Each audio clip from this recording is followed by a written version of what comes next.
अस्सलामुअलैकुम। नई वीडियो में खुश आमदीद नाजरीन ग्रामी। बहुत बड़ी ब्रेकिंग न्यूज़ आपके सामने मैं रखने जा रहा हूं, तो वीडियो को अगर आप शुरू से लेकर एंड तक देखेंगे तब भी आपको फ़ायदा होगा। नाजरीन ग्रामी, इसराइल का बड़ा शहर तुर्किश राकेटों से गूंज उठा। इसराइल पर तुर्किश मिसाइलों का तूफ़ान आ गया। 24 से 48 घंटे इंतहाई अहम। वीडियो की तफसीलात में आगे बढ़ने से पहले हमारी वीडियो को लाइक कर दें, चैनल को सब्सक्राइब करके बेल आइकन पर ज़रूर क्लिक कर दें। बहुत बड़ी ब्रेकिंग न्यूज़ सामने आ रही है कि इसराइल का तुर्किश के राकेटों से जो बड़ा शहर है वो गूंज उठा है। आज की वीडियो में एक बहुत बड़े सनसनीखेज़ वाक़े पे बात करने जा रहे हैं जिसने मशरिक़ वस्ती में हलचल मचा दी है। इतलात के मुताबिक इसराइल का एक बड़ा शहर तुर्किश राकेटों से लरज़ गया है। इसराइल पर मिसाइल का तूफ़ान आ गया है। 48 से 24 घंटे इंतहाई अहम है, क्योंकि अगर ये लड़ाई मज़ीद शिद्दत इख्तियार कर सकती है या क्योंकि लड़ाई अगर शिद्दत इख्तियार कर गई तो इसके ज़रिए फर्दकारी को रोका जाएगा। तेल की कीमतें मज़ीद बढ़ सकती हैं। ये हमला इसराइल और फ़लस्तीन के दरमियान जारी तनाज़े का हिस्सा है जो दहाइयों से जारी है, लेकिन इस बार हालात बहुत संगीन नज़र आ रही हैं क्योंकि हमला बहुत बड़े पैमाने पर किया गया है। इसराइल पर होने वाले मिसाइल हमलों की शिद्दत में इजाफ़ा हो रहा है। इसके अलावा कहा जा रहा है कि तुर्की फ़लस्तीन का एक बड़ा हामी मुल्क रहा है। तुर्की के सदर रजब तैयब एर्दोगान ने हमेशा फ़लस्तीन के हक़ में आवाज़ बुलंद की है। इसराइल की पॉलिसियों को शदीद तनकीद का निशाना बनाया है। तुर्की ने कई मौक़े पर फ़लस्तीन की हमायत में इसराइल के ख़िलाफ़ सख्त बयानात दिए हैं। हालिया दिनों में तुर्की और इसराइल के दरमियान ताल्लुकात मज़ीद ख़राब हुए हैं। तुर्की ने फ़लस्तीनी ग्रुपों को बराह रास्त या बिलावास्ता मदद फराहम की है। हालिया इतलात के मुताबिक तुर्की ने फ़लस्तीनी मुज़ाहिमती गिरोहों को जदीद हथियार और राकेट फराहम किए हैं। इन तुर्किश राकेटों ने इसराइल के बड़े शहरों को निशाना बनाया, जिससे इसराइल में खौफ व हरास फैल गया है। तुर्की की जानिब से ये कदम इसराइल के ख़िलाफ़ एक बड़े रद्द-ए-अमल के तौर पर देखा जा रहा है और इसके मशरिक़ वस्ती की सियासत में दो रस नताइज मरतब हो सकते हैं। रिपोर्ट्स के मुताबिक इसराइल के एक बड़े शहर पर तुर्किश साख्ता राकेटों की बारिश हुई है। इन राकेटों ने शहर के कई अहम मकामात को निशाना बनाया, जिससे इसराइल में भारी नुकसानी और माली नुकसान हुआ है। ये राकेट बड़े पैमाने पर दागे गए हैं। इसराइल की दिफाई निज़ाम आयरन डोम इनमें को तमाम को रोकने में नाकाम रहा है। इस हमले के नतीजे में इसराइल के शहरी इलाकों में खौफ व हरास फैल गया है। लोगों को बम शेल्टर्स में पनाह लेनी पड़ी। कई मकामात पर हंगामी हालत नफस कर दी गई। इसराइल की फ़ौज ने फौरी जवाबी कार्रवाई की तैयारी शुरू कर दी है, क्योंकि इस हमले ने इसराइली अवाम को एक बड़ा झटका दिया है। हमले के फ़ौरन बाद इसराइल की फ़ौज ने फौरी जवाब कार्रवाई की तैयारी शुरू कर दी है। इसराइली फ़ज़ाइया ने फ़लस्तीनी इलाकों में जवाबी हमले किए हैं और मज़ीद कार्रवाइयाँ जारी रखी हैं।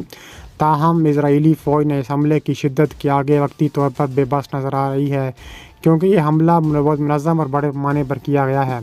इसराइल का आयरन डोम सिस्टम दुनिया का जदीद तरीन निज़ामों में शामिल होता है। यह सिस्टम ख़ास तौर पर राकेट और मिसाइल हमलों को रोकने के लिए बनाया गया है, लेकिन हालिया हमले में इतनी बड़ी तादाद में राकेट दागे गए हैं कि आयरन डोम भी दोनों राकेटों को रोकने में नाकाम रहा। इसराइल के पास दुनिया की जदीद तरीन फ़ौजी ताकत है, जिसमें जदीद लड़ाका तैयारे, ड्रोन और मिसाइल शामिल हैं। इसराइल की फ़ौज ने माजी में भी फ़लस्तीनी इलाकों में शदीद हमले किए हैं और इस बार भी इसराइल की फ़ौजी क़यादत ने ऐलान किया है कि वह इन हमलों के भरपूर जवाब देंगे। इसराइल की फ़ज़ाइया ने गज़ा और दीगर फ़लस्तीनी इलाकों में बड़े पैमाने पर बमबारी शुरू कर दी है। फ़लस्तीनी मुज़ाहिमती गिरोहों ख़ास तौर पर हमास इस हमले में अहम किरदार अदा कर रहे हैं। हमास ने ऐलान किया कि वो इसराइल के ख़िलाफ़ लड़ाई को जारी रखेगा। इसराइल पर मज़ीद राकेट दागे जाएंगे। हालिया हमलों में जो राकेट इस्तेमाल किए गए हैं वो जदीद तुर्की साख्ता राकेट हैं, जिनकी रेंज और ताकत पहले से ज़्यादा है।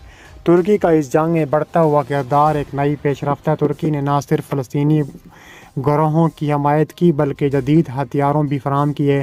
तुर्की के सदर रजब तैयब एर्दोगान ने इसराइल को तंबीह की है कि वह फ़लस्तीनी इलाकों पर हमले बंद करे, वरना नताइज ख़तरनाक होंगे। तुर्की की बराह रास्त मुदाखलत इसराइल के लिए बड़ा चैलेंज बन सकती है। इस बार फ़लस्तीनी मुज़ाहिमती गिरोह न सिर्फ जदीद हथियारों से लैस हैं बल्कि आपस में भी ज़्यादा मुनज़्ज़म हैं। हमास, अल जिहाद अल इस्लामी और दीगर गिरोहों ने मुश्तरका हिकमत अमली के तहत इसराइल पर हमले किए और मज़ीद हमलों की धमकी दी है। इस हमले के बाद बैनुल-अक़वामी बरादरी ने फौरी तौर पर रद्द-ए-अमल दिया है। अक़वाम मुत्तहिदा ने दोनों फ़रीक़ैन से तहम्मुल का मुज़ाहरा करने की अपील की, जंग बंदी की कोशिशें शुरू कर दी। تاہم اقوام متحدہ کی ان کوششوں کو فوری طور پر کامیابی نظر نہیں آ رہی۔ امریکہ اور یورپ نے اسرائیل کی حمایت کی ہے اور اسے اپنے دفاع کا حق دیا ہے، تاہم کچھ یورپی ممالک نے اسرائیل سے کہا ہے کہ وہ تحمل کا مظاہرہ کرے۔ اس کے علاوہ کہا جا رہا ہے کہ ترکی منہ توڑ جواب دینے کا فیصلہ کر چکا ہے۔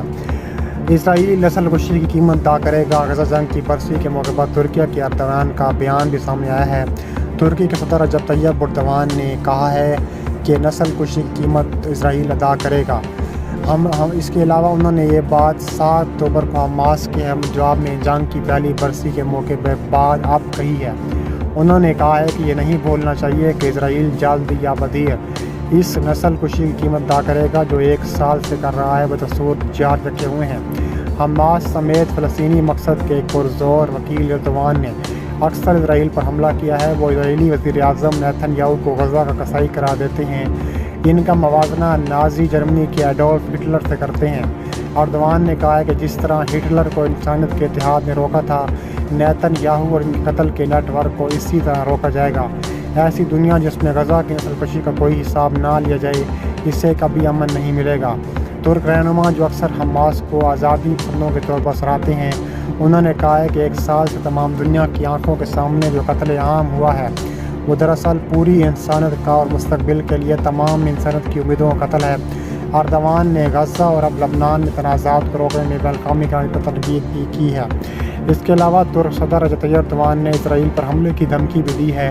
ترکی کے صدر رجب طیب اردوغان نے اسرائیل پر حملے کی دھمکی دی ہے۔ رجب طیب اردوغان کا کہنا ہے کہ شاید اسرائیل کے ساتھ بھی وہی سلوک ہوگا جو ناگورنو قرباخ کے معاملے میں آرمینیا کا ہوا۔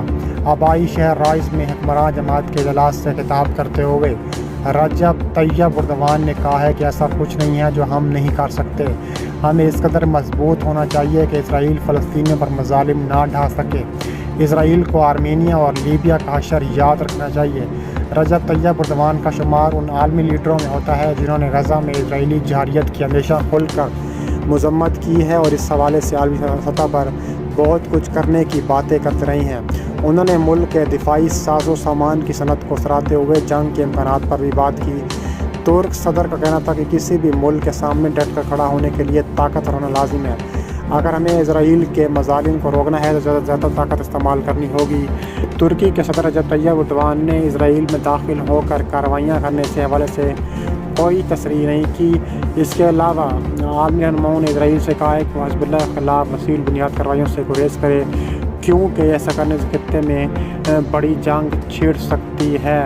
اس کے علاوہ کہا جا رہا ہے کہ رجب طیب اردوغان پوری طرح جنگ کی تیاریوں میں مصروف ہیں اور اسرائیل کو تباہ و برباد کر سکتے ہیں۔